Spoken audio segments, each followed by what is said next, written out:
लग जा गले कि फिर हंसी रात हो न हो,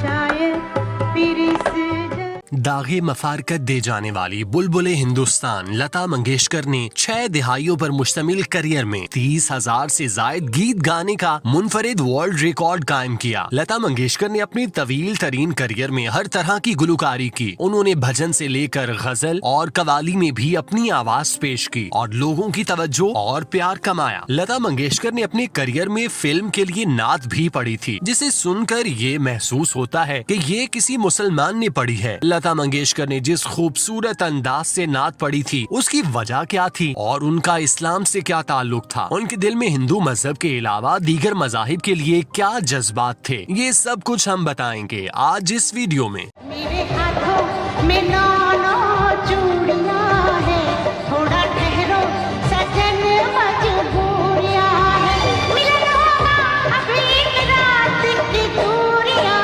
हैं। 1960 में रिलीज होने वाली सुपरहिट फिल्म मुगले आजम ने भारतीय फिल्म इंडस्ट्री का चेहरा तब्दील कर दिया। उस फिल्म में अदाकारी, हिदायतकार, मंजर निगारी, रक्स, शायरी और गुलकारी के नए औजान मुरतब हुए, जिन पर चलते हुए कामयाब फिल्में बनाने का सिलसिला शुरू हुआ, जो अभी तक जारी और सारी है। उस फिल्म में दिलीप कुमार और मधुबाला पर कई लाजवाल गीत फिल्माए गए, जो फिल्मी तारीख में अमर हो गए और आज भी सुने जाते हैं। उस फिल्म के लिए गुलकारी के फराइज लता मंगेशकर ने अदा किए। उन्होंने प्यार किया तो डरना जैसा गीत अपनी आवाज की बदौलत लाजवाल कर दिया, जिसकी वजह से फिल्म ने तारीख साज कामयाबी हासिल की और रिकॉर्ड कायम किए, जिन्हें कई सालों तक कोई तोड़ न सका। मुगले आजम की कामयाबी में मजबूत कहानी और जानदार किरदार होने के साथ साथ उसके गीतों का भी अमल दखल था, जिसकी बदौलत फिल्म को 4 चांद लगे। उस फिल्म में लता मंगेशकर ने गुलकारी के साथ साथ पहली बार नात ख्वानी भी की, जिसकी तमाम शायरी अल्लाह के रसूल सल्लल्लाहु अलैहि वसल्लम की हमदो सना पर मुश्तमिल थी। अब चूंकि लता उस वक्त इंडस्ट्री की मकबूल तरीन गुलकारा थीं, इसलिए उन्हें ये नात पढ़ने की जिम्मेदारी दी गई, जिसे उन्होंने शानदार तरीके से अदा करते हुए नात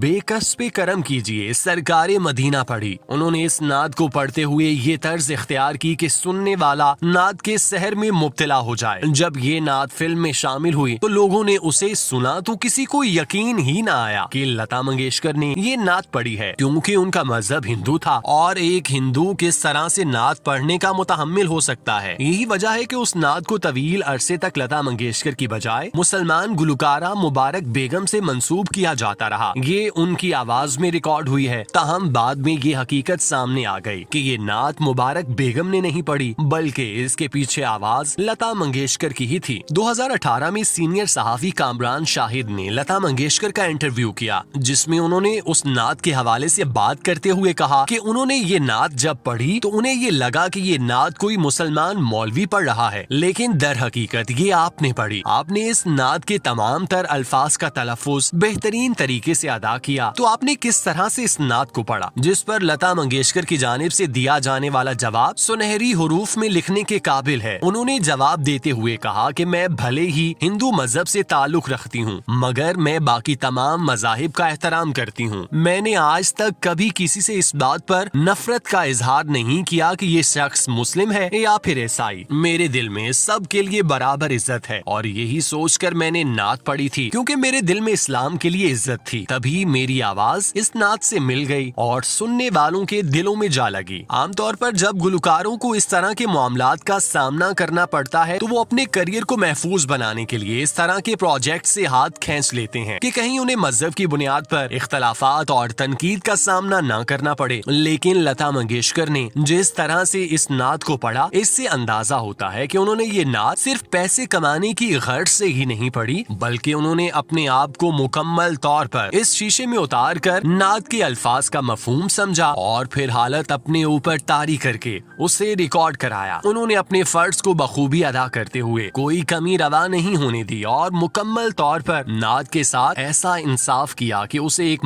मास्टरपीस में तब्दील कर दिया, जिसकी वजह से आज भी ये नात सुनने पर दिल एहसासात की गिरफ्त में आ जाता है और यूं सामने वाला खुद को मदीना में गुंबदे खिजरा के सामने अपनी अर्जी पेश करते हुए दिखाई देता है। लता मंगेशकर के मजहब के बारे में ख्यालात सुनकर ये वाज़ेह हो जाता है कि वो बेहतरीन गुलकारा होने के साथ साथ इंतहाई शानदार इंसान भी थीं। उनके अंदर मोहब्बत कूट कूट कर भरी हुई थी, जिसका प्रचार वो अपनी गुलकारी से करती थीं। उन्होंने अपने करियर में कभी हिंदू मुस्लिम फर्क की बात नहीं की। उन्होंने कभी भारत में मुसलमानों के खिलाफ कोई बात नहीं की। उन्होंने कभी किसी मुस्लिम गुलकार या फनकार के साथ काम करने से इनकार नहीं किया, जिसकी बड़ी वजह यह है कि उन्हें छोटी उम्र में जिन लोगों ने इंडस्ट्री में उंगली पकड़कर चलना सिखाया वो सब मुसलमान थे। म्यूजिक कंपोजर मास्टर गुलाम हैदर ने उन पर एतमाद करते हुए उनकी गुलकारी को रिकॉर्ड करके फिल्मों के लिए पेश किया। उन्होंने उनके साथ खूब मेहनत करके इस हीरे को तराशा जिसकी चमक पूरी दुनिया में फैली। इसके बाद उन्हें मैडम नूरजहां मिली, जिन्होंने उन्हें गुलकारी के असरो रमूज से आगाह किया। इन दो मुसलमानों की सोहबत में रहने की वजह से लता मंगेशकर के दिल में इस कदर नर्म जज्बात पैदा हुए और उन्होंने अपने दिल को हर तरह की नफरतें और कदूतों से पाक रखा और एक गैर मुतनाज़ी शख्सियत के तौर पर अपनी पूरी जिंदगी मोहब्बत और अमन के प्रचार में गुजार दी। उनके बारे में ये कहना बजा होगा कि वो अमनो मोहब्बत की आशिकी थी।